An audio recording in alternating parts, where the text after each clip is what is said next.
बिस्मिल्लाहिर्रहमानिर्रहीम। अस्सलाम वालेकुम स्टूडेंट्स। अलजबरा क्या chapter number 1 sequences and series में हमने सीक्वेंसेस में अरिथमेटिक सीक्वेंस को एक्सप्लेन किया प्रॉपर्टीज़ के साथ, एग्जांपल्स के साथ। अब हम एक्सप्लेन करेंगे सीक्वेंस नंबर 2 जिसका नाम है हार्मोनिक सीक्वेंस, और इसको हार्मोनिक प्रोग्रेशन भी कहा जाता है। तो harmonic sequence, what is harmonic sequence? A sequence is said to be harmonic if the sequence is formed by the reciprocals of each terms are in arithmetic progression। यानी एक sequence को आप harmonic sequence तब कहेंगे जब इस sequence के आप जो टर्म्स है आप इसका रिसिप्रोकल लें, यानी जितने भी टर्म्स है, first term, second term, third term, आप इसका रिसिप्रोकल लें। और वो रेसिप्रोकल जो भी टर्म्स है आप इनका जो रेसिप्रोकल है, तो वो रेसिप्रोकल वाले टर्म्स जो है वो आपको मिलेंगे अरिथमेटिक प्रोग्रेशन में। यानी हार्मोनिक सीक्वेंस या हार्मोनिक प्रोग्रेशन अरिथमेटिक प्रोग्रेशन की रेसिप्रोकल की इक्वल, यानी टर्म्स ऑफ रेसिप्रोकल्स के टर्म्स की इक्वल है। यानी इसका मतलब ये नहीं है कि आप इन टर्म या कोई भी आप अरिथमेटिक प्रोग्रेशन के रेसिप्रोकल ले, या आप इसको इस तरह कह सकते हैं कि आप हार्मोनिक प्रोग्रेशन की हर एक टर्म का रेसिप्रोकल ले, तो वो भी खुद एक टर्म बनाती है, और वो टर्म जो है वो आपको मिलेंगे अरिथमेटिक प्रोग्रेशन में। या आप इस तरह भी कह सकते हैं कि आप अरिथमेटिक प्रोग्रेशन के जो टर्म्स है या अरिथमेटिक सीक्वेंस की जो टर्म्स है, तो उन टर्म्स का आप रेसिप्रोकल लें, तो आपको वही रेसिप्रोकल वाला टर्म जो है वो आपको मिलेंगे हार्मोनिक सीक्वेंस में। ये स्टेटमेंट मैंने पढ़ा है, मैथमेटिकली ये इक्वल है if A1 A2 A3 are in harmonic progression. यानी ये जो सीक्वेंस है मैंने इसको डिफाइन किया है कि ये एक हार्मोनिक प्रोग्रेशन, यानी ये एक हार्मोनिक सीक्वेंस है। तो अब मैं हर एक टर्म का रेसिप्रोकल लेता हूँ, यानी A1 का रेसिप्रोकल लेता हूँ, A2 का रेसिप्रोकल का मतलब है कि वन ओवर समथिंग फॉर्म में। A3 का रेसिप्रोकल लेता हूँ, AN का रेसिप्रोकल लेता हूँ। तो अब इन टर्म्स का मैंने रेसिप्रोकल लिया है, तो इससे खुद एक सीक्वेंस बन गई। ये सीक्वेंस आपको अरिथमेटिक प्रोग्रेशन में मिलेगी, यानी ये आपको मिलेगी अरिथमेटिक सीक्वेंस में।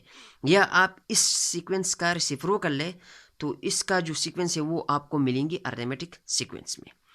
यानी ये दोनों एक दूसरे की रेसिप्रोकल है। एग्जाम्पल के तो मैं आपको समझाता हूँ। मैंने प्रीवियसली लेक्चर्स में जो सीक्वेंस अरिथमेटिक सीक्वेंस डिफाइन की थी, उसमें मैंने ये एक एग्ज़ाम्पल लिया है।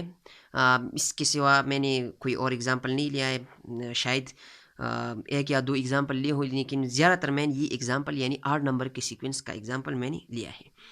फॉर एग्ज़ाम्पल 13579, जिस तरह आपको पता है कि ये एक हार्मोनिक सीक्वेंस है और इसका कॉमन डिफरेंस जो है वो 2 है।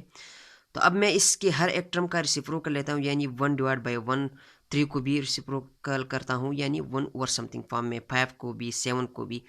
तो इससे खुद एक सीक्वेंस बन गई, और इस सीक्वेंस को कहा जाता है हार्मोनिक सीक्वेंस। तो ये जो सीक्वेंस है ये क्या है? ये हार्मोनिक सीक्वेंस है। अब कुछ पॉइंट्स है, इसको आपने नोट करना है हार्मोनिक प्रोग्रेशन में। सबसे पहले जो पॉइंट है वो ये है कि no terms of harmonic progression can be zero.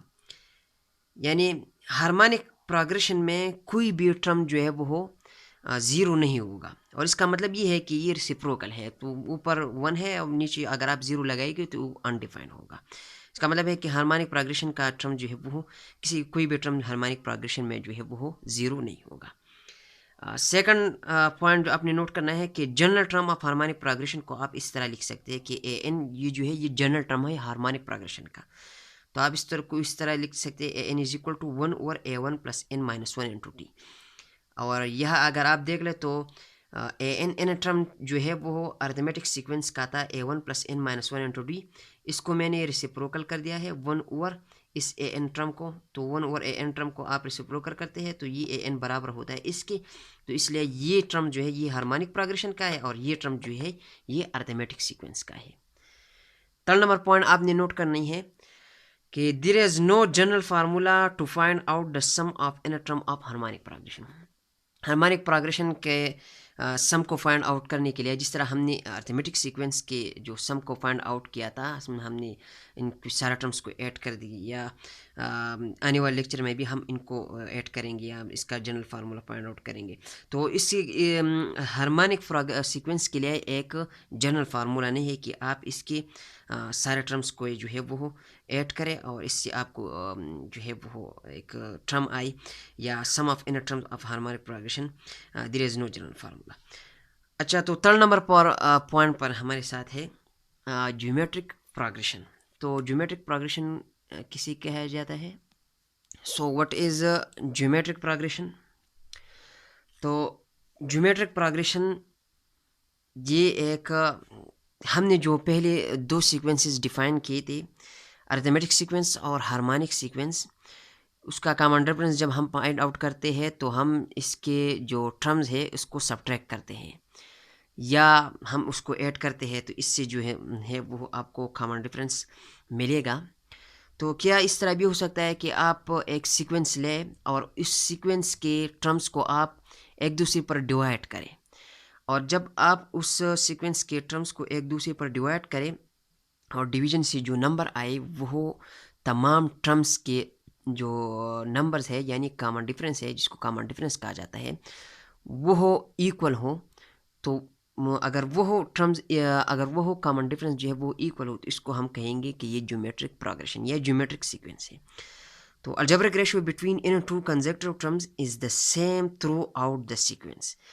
यानी अगर आप रेशियो ले टू कंसेक्यूटिव टर्म्स का, जो कंसेक्यूटिव टर्म हो एक बार बार दोहराने वाले टर्म्स हो, यानी 1 3 5 7 इस तरह के जो टर्म्स हैं एक दूसरे के बाद आते हो, तो उसको कंसेक्यूटिव टर्म्स कहा जाता है। आप उन दो कंसेक्यूटिव टर्म, कोई भी दो कंसेक्यूटिव टर्म का जो है वो रेशियो यानी इसको एक दूसरे पर डिवाइड करें, तो इससे जो नंबर आ जाता है वो इसको उस नंबर को हमने रिप्रेजेंट किया है आर से, जिसको कॉमन डिफरेंस कहा जाता है। तो इसलिए हमने इसको एक नाम दिया है कि ये इसको हम कॉमन डिफरेंस नहीं बोलेंगे, कॉमन डिफरेंस हम हार्मोनिक और ज्योमेट्रिक अरिथमेटिक वाले को बोलेंगे, हम इसको कॉमन रेशियो बोलेंगे। वही हम वो अरिथमेटिक सीक्वेंस और हार्मोनिक सीक्वेंस में हम कॉमन डिफरेंस लेते हैं, यानी डिफरेंस ऑफ टर्म्स लेते हैं, यानी A2 माइनस A1 यानी डिफरेंस लेते हैं इसका, और यह हम इस ये रेशियो लेते हैं, तो इसलिए हम इसको कॉमन रेशियो कहेंगे। कॉमन रेशियो वर्ड्स बहुत ही ईजी है। तो इस सीक्वेंस को कहा जाता है ज्योमेट्रिक सीक्वेंस, और ये इस तरह डिफाइन होता है कि आप कोई भी सीक्वेंस आपको दिया जाता है A1 A2, या मैंने एक सीक्वेंस लिया है कि ये है A1 A2 A3 A1 A2 A3, और यह आ जाता है AK, और यह आ जाता है AK+1, इस तरह AK+2, इस तरह जब यह आ जाता है AN।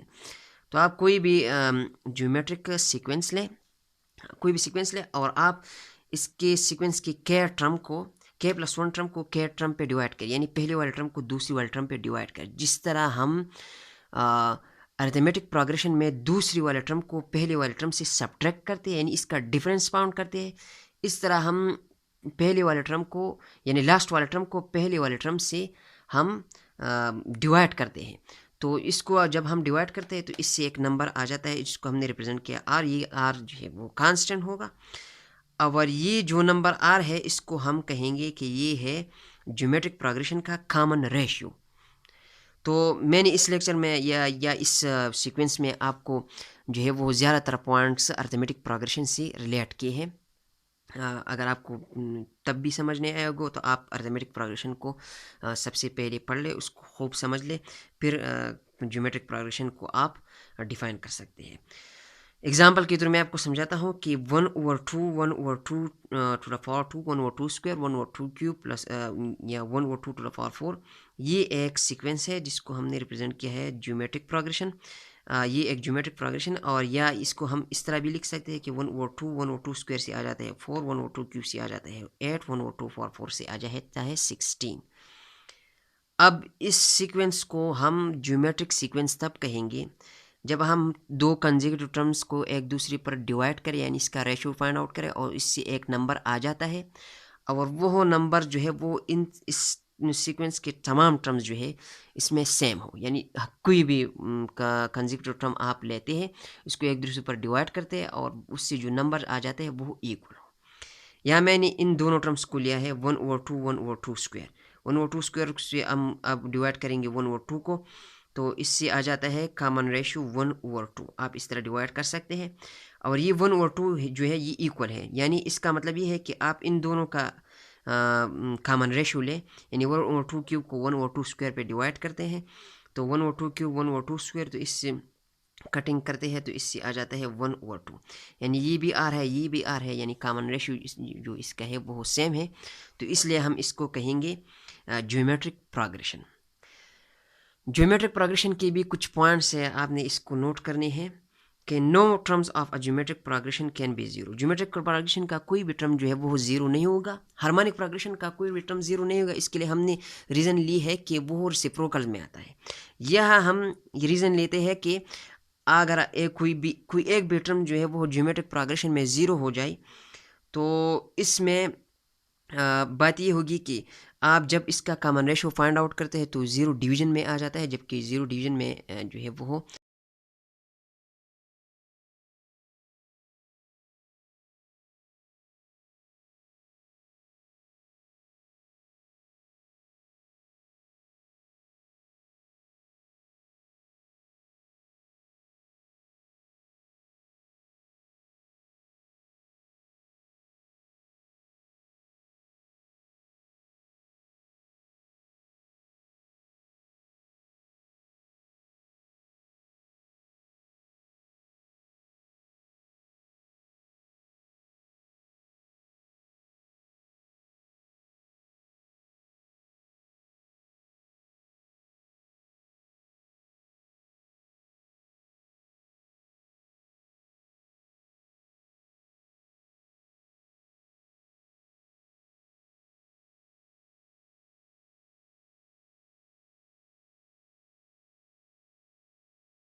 अच्छा, तो inner term of a geometric progression का किस तरह फाइंड आउट करते हैं।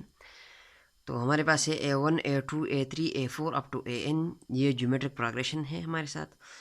तो इसका जो इनर टर्म होगा वो AN is equal to A1 R to the power N-1 होगा। और ये टर्म किस तरह आता है, आप यह हमारे पास एक सीक्वेंस है geometric sequence A1 A2 A3, जिसके टर्म्स ये है A1 A2 A3 और AN इसके टर्म्स हैं। तो A2 को A1 पे हम डिवाइड करते हैं, तो इसका कॉमन रेशियो जो है वो उसको हमने रिप्रेजेंट किया है R से, ये जो है ये R कॉमन रेशियो है। इस तरह हम A3 को A2 पे डिवाइड करते हैं, इसका कॉमन रेशियो R भी होगा, और A4 को A3 पे डिवाइड करके इसका कॉमन रेशियो आएगा R। तो हम A2 को इस तरह लिख सकते हैं, A1 को इधर आएंगे तो ये इससे बन जाएगा A2 is equal to A1 R। तो ये जो सेकंड फर्स्ट टर्म जो है हमारे साथ, इसको हमने लिखा है कि फर्स्ट टर्म वो होगा A1 R to the power 0, R to the power 0 से बन जाता है A1, R to the power 0 से बन जाता है 1, और ये जो होगा फर्स्ट टर्म। तो सेकंड टर्म को हम इस तरह लिख सकते हैं कि A1 इंटू R। इस तरह हम थर्ड टर्म की तरफ आएंगे कि third term A3 divide by A2, इससे बन जाता है R, और A3 बराबर होगा A2 इंटू R का। तो A3 बराबर होगा A2 की जगह हमने लिखा है A1 इंटू R, ये तो हमने लिखा है A2 की जगह, तो इससे बन जाएगा A1 R स्क्वायर, यानी ये जो है ये थर्ड टर्म है। अब हम आएंगे A4 डिवाइड बाई A3 की तरफ, A4 डिवाइड बाई 3 से आएगा R, A4 को हम इस तरह लिखते हैं A3R, और A3 की जगह हमने लिखा है A3, ये टर्म जो है इसकी जगह हमने लिखा है A1 R स्क्वायर, ये जो है A3 टर्म है। तो और इसको प्रोडक्ट में हमने R लगाया है, तो इससे बन जाता है A1 इंटू R क्यूब, ये जो है ये फोर्थ टर्म है। इस तरह आप इस सीरियल को देखें, तो जब यह सेकंड टर्म हो तो R की पावर होता है 1 और A1 अपनी जगह। जब यह सेकंड टर्म हो, जब यह थर्ड टर्म हो तो R की पावर आ जाती है 2, यह सेकंड टर्म में 1, यह थर्ड टर्म में R की पावर आ जाती है 2 और A1 अपनी जगह। जब यह फोर्थ टर्म हो तो R की पावर आ जाती है 3 और A1 अपनी जगह। इस तरह जब यह एन टर्म हो तो एक नंबर जो है वो इससे घटेगी, तो यह होगा n, यह होगा A1 R to the power N-1, यह n है, n से एक नंबर को आप सब्ट्रैक्ट कर तो इससे बन जाता है N-1। तो ये जो है ये inner term of arithmetic geometric progression है, n is equal to A1 into R to the power N-1।